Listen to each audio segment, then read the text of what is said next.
My name is Rhapsody, and welcome to Renowned Explorers, specifically, welcome to the first expansion thereof, More to Explore.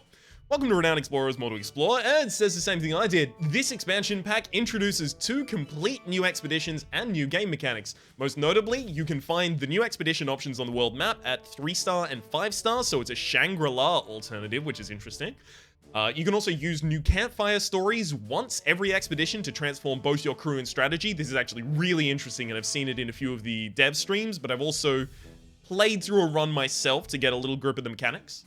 You can also define your strategy through the new bonus choice offered every single time you find a treasure. So now treasures don't give you a prescribed benefit, instead they give you a choice of different benefits, which means so much. It means that, first off, you don't want to immediately just beeline for, I don't know, Elizabeth Bathory's portrait every single time you're doing a status run. And it means you don't want to beeline for another example treasure, for another example run, right? It means there's a lot more diversity in the types of things that you can make viable for different runs, which is really interesting. Thankfully, this is going to be the last time I need to see this message, so I can actually close it and never have it appear again. Beautiful. So, you might notice this is the first episode of a new series rather than the continuation of the previous series. The previous series was focused on doing the community challenges and things of the like. However, this is going to be just standard playthroughs of the game again in order to get a grip of the new mechanics, but also so that we can explore some of the new areas. I'll change back to Profile 1. Profile 2 is the one that I play casually by myself and launch into a new game. I am so glad to be back recording actual solo video game content. It has been an incredibly long time. This is only going to be interesting if you're watching this on the day that it comes out, but I'll take a few seconds to say, welcome back to regular content on the channel. My name is Rhapsody. I don't know if you've subscribed just for board game night content, but if you have, I'm sorry, I do solo stuff as well. Alright, we'll go adventure mode, classic difficulty, kind of standard. So you've also got these new options here. Pick a random crew and you can randomize the current crew member. I'm going to randomize the current crew member and then I'm going to decide my crew around them. What is this advanced crew selection? Oh, that's so cool. I'll mess with that later. Alright. Okay, so we're going to do Molly Jones. Awesome. So she's got the Captain Perk Outback Cutthroats, which gains +3 collect per level of rogue in your crew at the end of an expedition. And rogues and athletes also gain an armor reduction aura. So she is a rogue, and I believe you can train into athlete as well. But I'd want her to go pure rogue so that I can get some of these collect tokens. They're not going to be really powerful. Collects gold tends to be the least powerful strategy. Although, you know, all of that could have been turned on its head with some of the new offerings with treasures. I'm so excited. But I do want an athlete. I definitely want to go physical because I've got armor reduction aura. So I want to go physical to capitalize on that. So I don't really need devious. So if I get aggressive friendly, that's fine as well. So like an example would be Victor Signac is aggressive friendly. However, I don't really want you because you're not an athlete. You do have Diplomat and you do have Tacticians. Tacticians is pretty good as well because it boosts our AP. I say AP. It basically boosts our attack power AP for the opening of fights. And there's a few options that'll open up in certain areas. But if I'm going an aggressive build, I don't always need Tactician. Like, Tactician is really powerful in Transylvania and it's really powerful in Hungary? What? That's not a country. Hungary. Both of which are devious campaigns. So what I'm looking more for is someone like you. Yes, young Pierre Corneille. So he has healing allies around him on his strike here, the inspiring attack. It also makes people confident, and confident is the attack modifier that boosts attack. Sorry, it's the mood modifier, rather, that boosts attack. So it's going to be really important to me. I think you're going to be a really good way to also get archaeology into my build, whereas I'm really going to struggle to get it in my build otherwise. So now, for my final member, I've got to decide whether I want a speaker or whether I want a scientist. I probably want a scientist. And I want someone who is more engineering. Because if I have athlete, engineering, archaeology, and what's the last one I'm looking for? And what? Archaeology, rogue. Obviously rogue, right? Then the second expedition I'm going to go on is going to be really, really powerful for me. So I'm thinking that I want one of the glass cannon hitters. So I'm thinking like Philippe you have a level of rogue, which isn't going to be that valuable. Obviously, we've got another person who is going to be higher level rogue, but it would give me extra 3 collect. I don't know if that's good enough for me. I'm thinking we're pretty much just going to have to go with Earl. And you can see this is actually the basic build as well.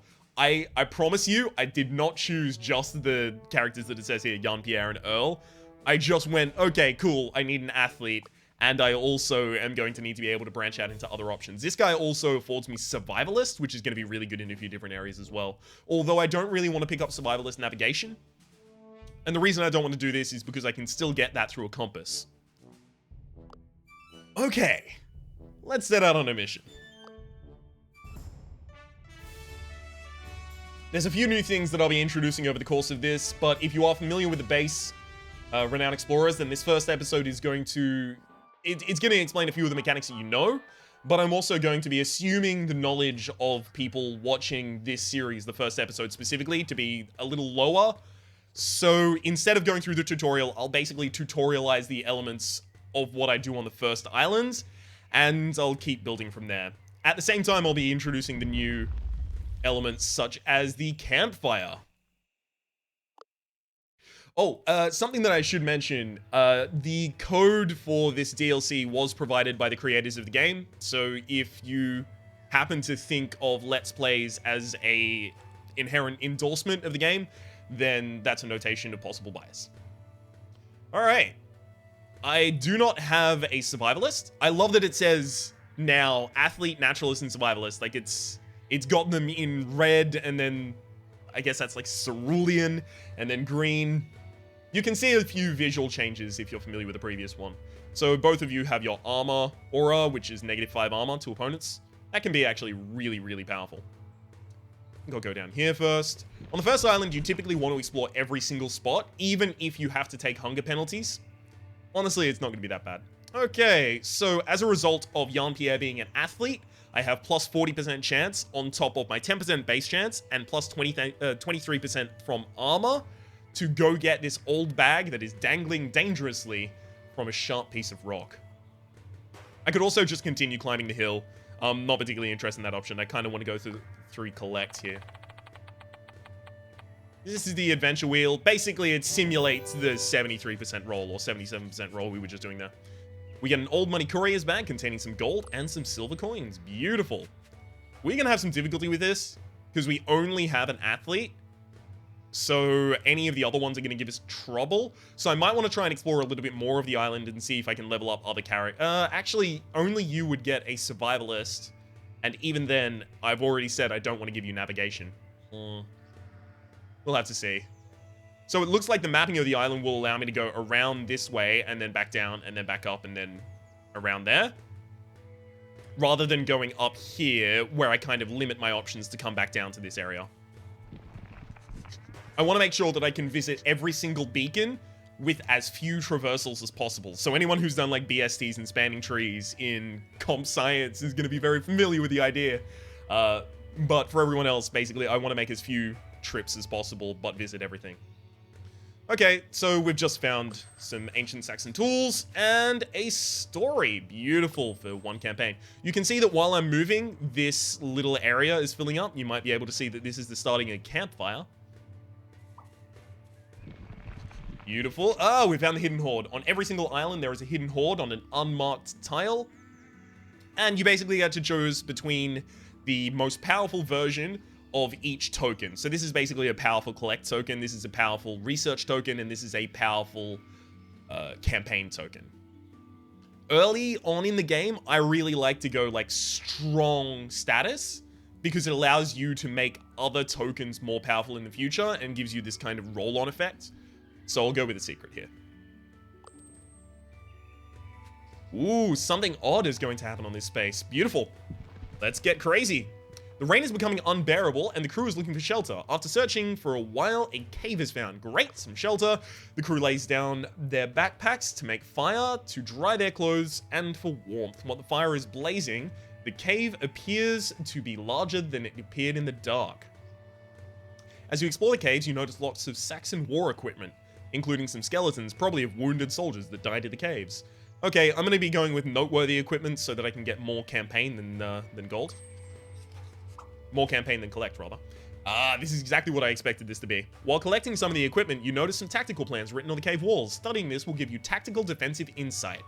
So, I'm going to want to give this to the person that I'm just going to be rolling a lot of things with. So you are going to diversify your build because you're going to be picking up Survivalist, and I'm more likely to give you other stuff as well. Whereas you're also going to pick up Archaeology. This is interesting. I could give you Archaeology and Tactician.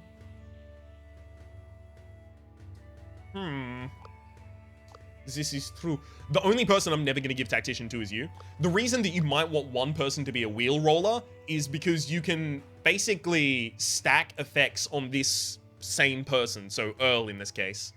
That means every single time they roll the wheel and they succeed, they get a bunch of extra tokens. So you want them to diversify their build so that they're making as many rolls as possible. So I think in this case I'll have either Jean-Pierre or Earl study them. Earl is going to be more powerful doing the majority of things, so I'll have Earl. Beautiful. He got Tactician Defense, and you can see our campfire is ready. So we can click this to start and tell a campfire story. Now the campfire story draws from a deck of cards. The crew has gathered around a special campfire where stories are told or even created. You can pick one story every expedition from your hand to upgrade and transform your crew. Finish a game of Renowned Explorers to unlock more camp stories. Beautiful. So you can see all of the base camp stories are relatively simple. This gives 8 campaign, this gives 8 collect, this gives 5 encounter, because encounter is more powerful than any rest, and this gives 2 resolve. The final one is obviously going to be 8 study.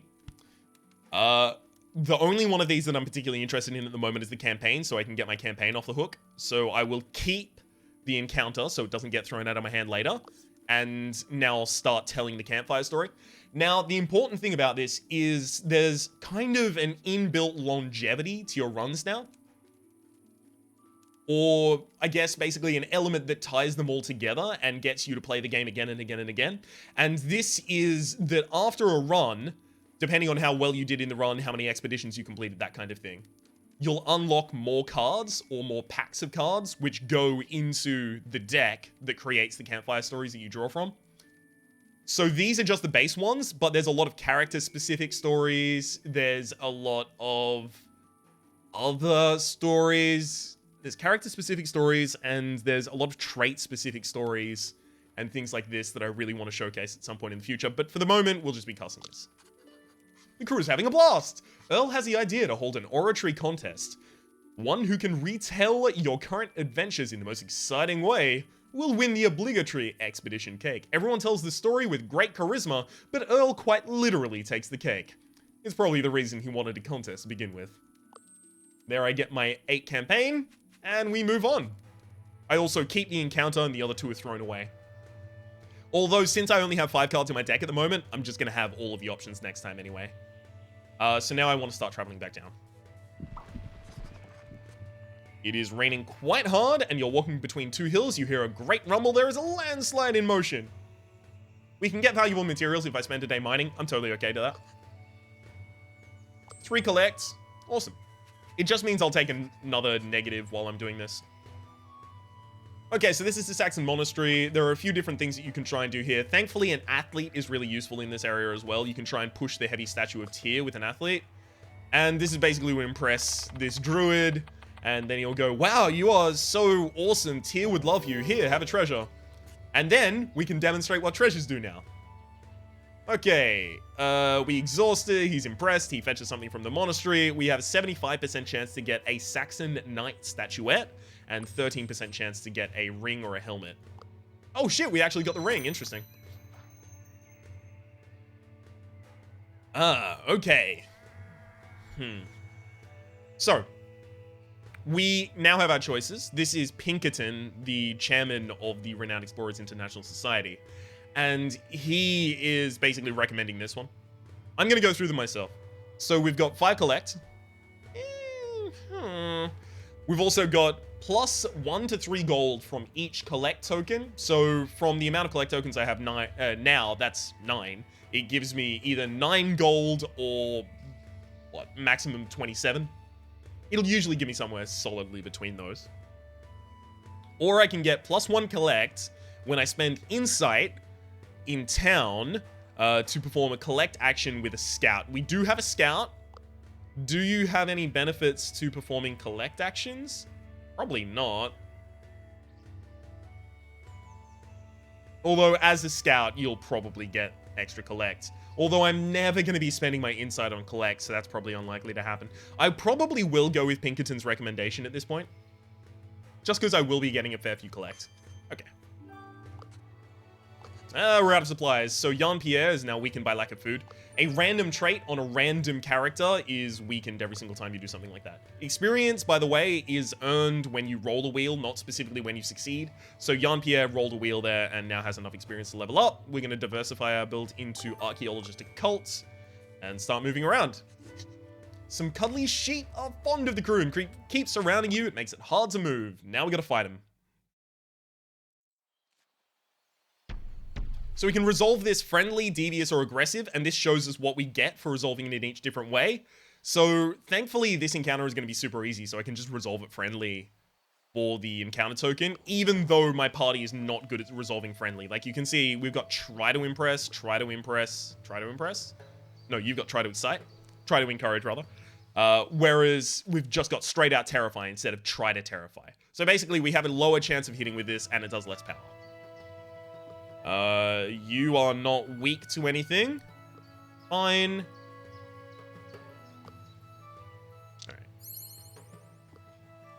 Physical attacks have extra power. So there is one thing I'm considering, which is I might want to just physically kill one of them and then start going, like, super friendly afterwards. Wow, I fumbled that attack. Alright, we might lose a resolve here if everyone targets the same person. Nope. Okay, they didn't. They failed at targeting the same person. Okay, and now we're back to friendly.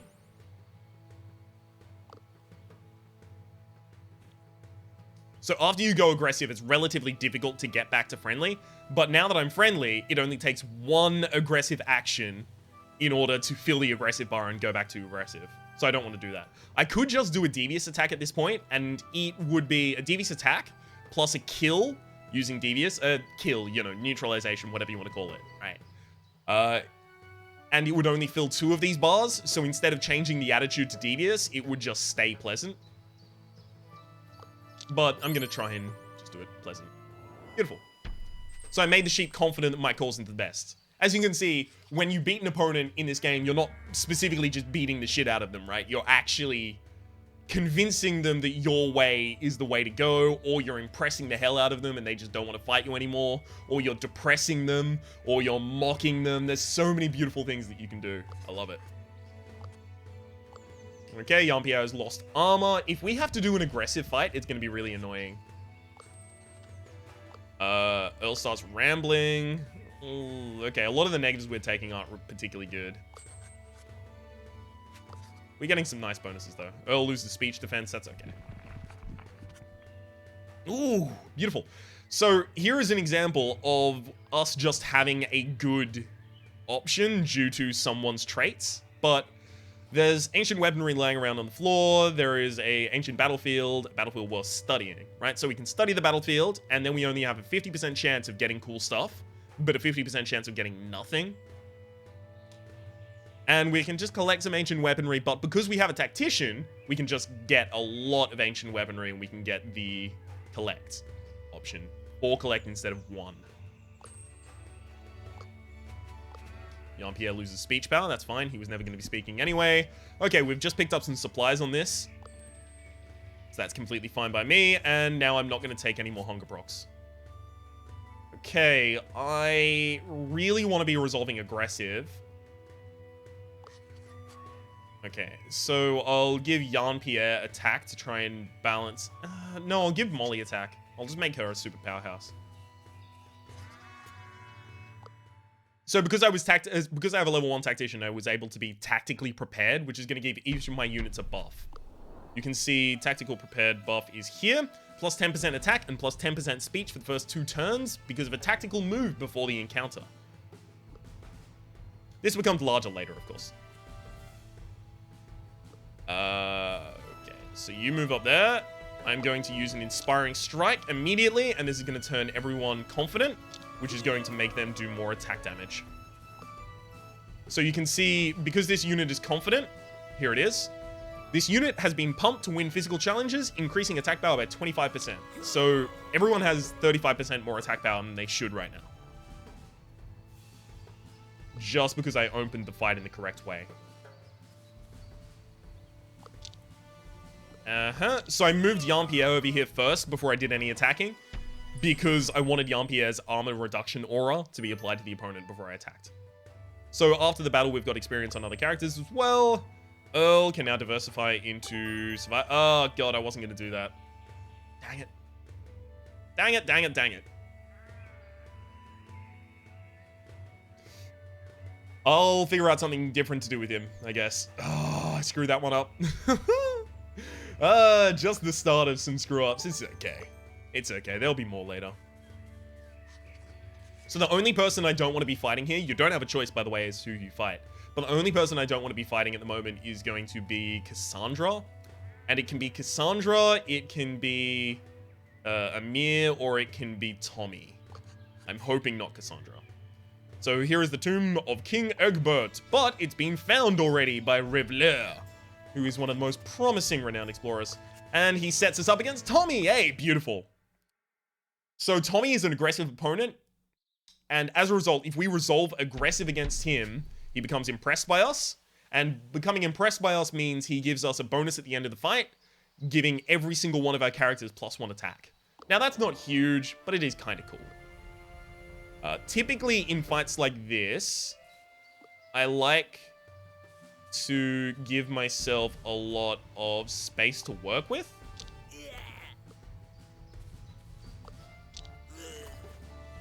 Huh. I did not need all of those people. Okay, let's try and make you happy by encouraging you, giving you 35% extra attack power. So I like to try and section off the people on the bottom row, just so I'm not hit by all of the opponents at the same time. Damn, you don't...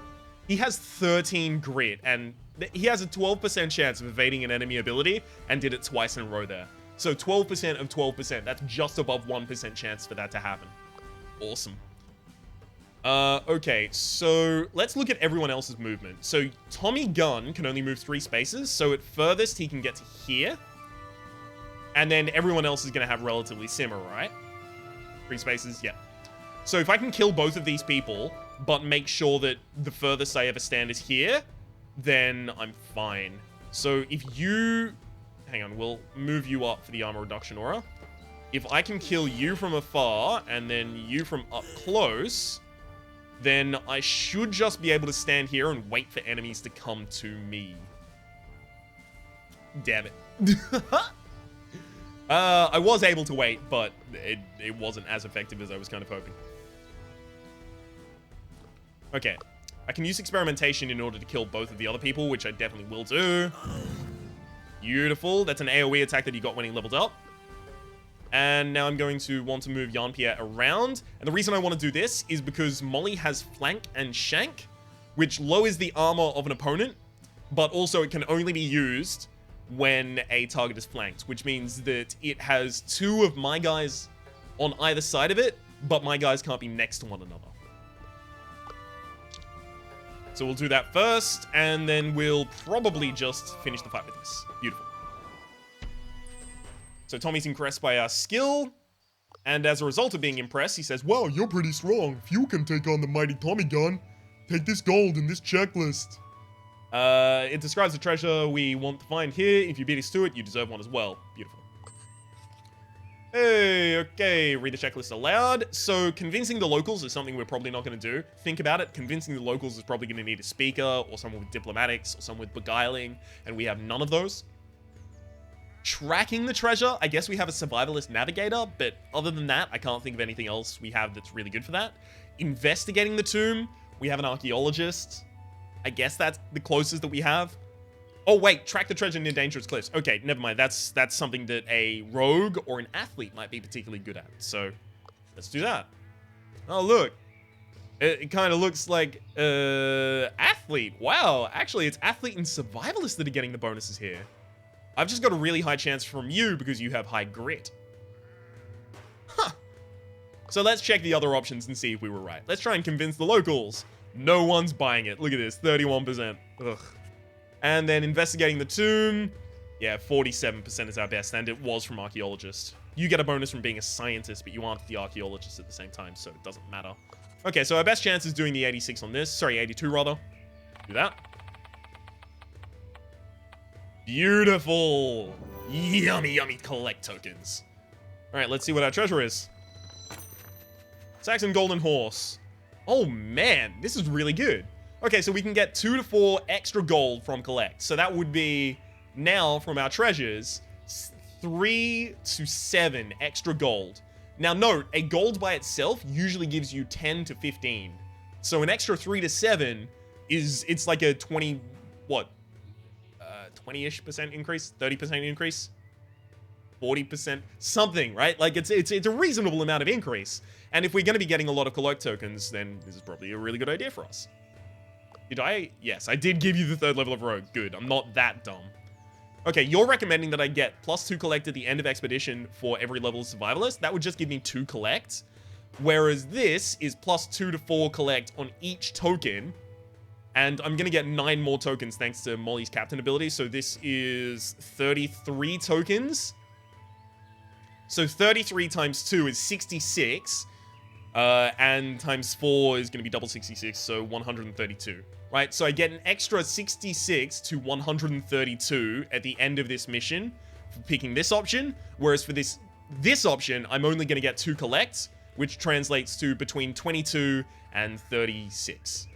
Right, so this is way better. I don't understand how Pinkerton is recommending the other one. I guess they think I might go more survivalist later, but that's not going to happen. All right, let's go back to London. So I'm going to be keeping these episodes strictly at 1 expedition per episode, and this is just so I can go through them a little slower. As we continue through the series, I'm going to be doing more and more and more expeditions until we're up to what I was doing previously, which is 2 expeditions an episode. And that would usually take between 20 and 25 minutes. Beautiful. So you can see here all of the different things that we collected and what they gave us as a result. And we can also see the Captain perk has given us 9 collect. I love that this shows up here now, by the way. It's beautiful. Also, these have a different little animation to them, which is lovely. Oh, everything's just been made so more streamlined.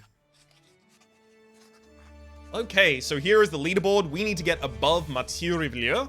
So we need to get more than 2,500 renown, which is basically your winning score. Beautiful. Pinkerton is going to tell me about the world map, but I don't care. So instead, I'm just going to take the treasury awards you afterwards, which gives you extra supply capacity. This means it's just going to be a lot easier for me to traverse an island without having hunger procs. So at the moment, I only have 22 research, so I'd be able to unlock like one of the fields of observation, but then I wouldn't really be able to do anything with it. The thing is, I'm not going to be going through research, so there's no reason to go to observations. It's not going to help me that much. Whereas history would be okay.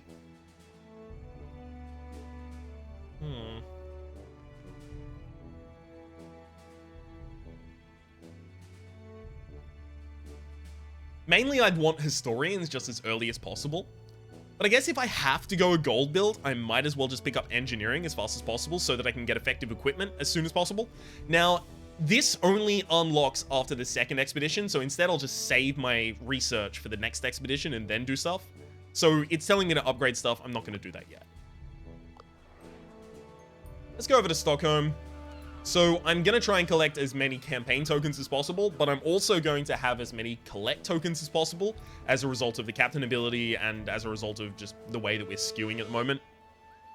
So I should probably pick up both of these merchants. So picking up both of these merchants is going to give me extra 2 to 4 gold from each collect token, which is the same as basically a trophy that we've gotten. In fact, it's better than one of the treasures we've gotten. The Saxon ring, specifically. So we'll get both of those. They become more expensive as you collect more of them. Let's look over at the specialists. So we want to resolve aggressive most of the time. So we can get an extra study every single time we resolve aggressive. I feel like I should do this. And then we'll get one lobbyist. I wish I could get the second one, but I can't afford it right now. I could also get a student or a trader or a journalist. I find these ones typically less valuable. Students are super valuable if you're doing a research build, but we can't do that right now, not with the builds we have. All right. Now we can start spending some of our gold. I kind of just want to give everyone better equipment, but at the same rate, I know that I don't need better equipment until like third mission, that is. So as you can see, this is a trinket that gives us the gained survivalist navigation perk. And I would put that on Earl, but he already has that perk because I'm an idiot. So I can give him the engineer advanced tools one instead. I mean, you know, half a dozen of one, 6 of one, half a dozen the other, basically. The difference between those, which is basically to say there's no difference. Let's upgrade the stores so that I get more options, actually. Oh god, don't crash the game. Okay, so I have had some problems with stability with the game recently, but that's to be expected after a new release. So I can get the translation guide and give someone the ability to be a diplomat. But at the same time, I might just exclude diplomacy from the idea of things I'll ever do. So I've already gone away from athlete stamina, but this gives athlete stamina. So I could give that to Jan Pierre, and he would just get another athlete perk. Whether or not that's essential, I don't really feel it is. But I could have a level 3 engineer and a level 3 athlete before I even go into the next area, which would be kind of nice. I think I will do that. And then from then on, I don't want to upgrade this store and start wasting a lot of my money. So I know that I'm going to be going physical in a majority of my fights. So what I'm going to do is give everyone good gloves. So our basic glove is just +1 attack power. It's cheapest gloves around. Good gloves is 8 attack power +3 speech power. So it also lets you do speech. And I can also upgrade someone's armor. The only armor at the moment that I really want to upgrade is Molly Jones. And this is just because Molly... Oh, you're not even going to take that many hits. You've got your grit. I might want to give Earl the upgrade. Although Earl gets to attack at range, so it's less likely that he takes damage. This is interesting. So if I was giving it to Earl, the thing that I want to do at the moment is give him more armor, just straight up armor. So I'd give him good armor rather than the memento. The memento is for speech defense. The armor is obviously for armor. Boots can only be worn by scouts, so only Molly in this crew can wear boots, and it gives you grit, which helps you dodge attacks, and it also gives you armor and speech defense. It's really good. I like boots a lot. But I'd want to give him armor, basically because once you get up relatively high in the amount of defense that you have, so 32 speech defense example, the amount of reduction each point of speech defense gives you starts to decrease, so it has diminishing returns. So instead, you want to diversify your protection against different things. So I'd want to give him armor protection. And I know I'm going to be in physical fights on the next island as well. You know what? That's actually a really good idea. All right, we'll give you good armor. Beautiful. Leaves me with 43 gold and the ability to go on the next expedition, which of course is going to be off to the Caribbean islands because it has nature and technique challenges. Technique challenges are for rogues and engineers. Nature challenges are for survivalists, athletes, and naturalists. So the only thing that I don't have is a naturalist. And also, there is aggressive approach that makes this island easier, and I'm tending super aggressive, so that's going to be a good idea for me. So if you're relatively experienced in this game at this point, you might be saying, Ryan! In fact, you won't be saying Ryan, you'll be saying Rhapsody, because that's the name I use in the channel. You'll be saying, Rhapsody! Ryan! Speed up a little, what are you doing? Don't worry, I just wanted to go a little slower on the first episode so that I could make this a little more welcoming for anyone that's deciding to get into the game with a more to explore expansion. It's never been a better time to get into Renowned Explorers, except possibly when it launched, because it's just really, really fun and fresh at the moment. My name has been Rhapsody, the name of the game has been Renowned Explorers, specifically the More to Explore DLC. Hopefully you've been enjoying yourself, and hopefully we'll see you tomorrow. By the way, this is going to be a daily